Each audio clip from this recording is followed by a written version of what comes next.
Le compte à rebours est lancé à une semaine seulement des célébrations du 66e anniversaire de l'indépendance du Gabon. Le président de la République, Brice Clotaire Oligui Nguema, s'apprête à vivre l'une des séquences les plus denses et les plus symboliques de son mandat. Du 12 au 17 août 2026, une série d'inaugurations d'édifices majeurs dans le domaine de la santé, des édifices institutionnels, de sécurité et de défense, mais aussi des espaces publics et des sites de commémoration sont programmés ainsi que des rencontres diplomatiques dans le cadre d'un agenda chargé annoncé par le porte-parole de la présidence de la République. Le point d'orgue de cette semaine sera sans conteste l'inauguration le 17 août de l'esplanade Georges Damas Saleka. Érigée face à la tribune de l'Indépendance sur le boulevard du Front de Mars de Libreville, ce monument rend hommage à Georges Damas Saleka, auteur des paroles de l'hymne national, la Concorde et le premier président de l'Assemblée nationale du Gabon indépendant. Lors d'une visite de chantier, le chef de l'État a déclaré « Une nation qui oublie ses bâtisseurs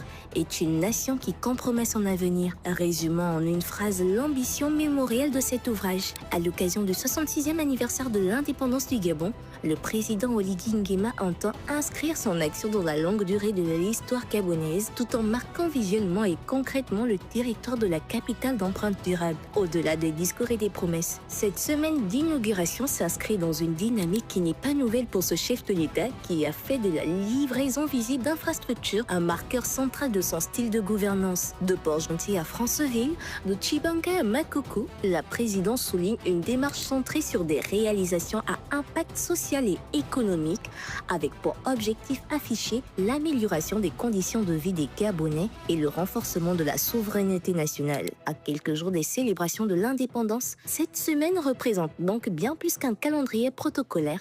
Elle est l'occasion pour le président de démontrer, preuve à l'appui, que le Gabon nouveau avance et pour les Gabonais, l'occasion d'évaluer infrastructure après infrastructure si les promesses du 30 août 2023 se traduisent bien en réalité tangible.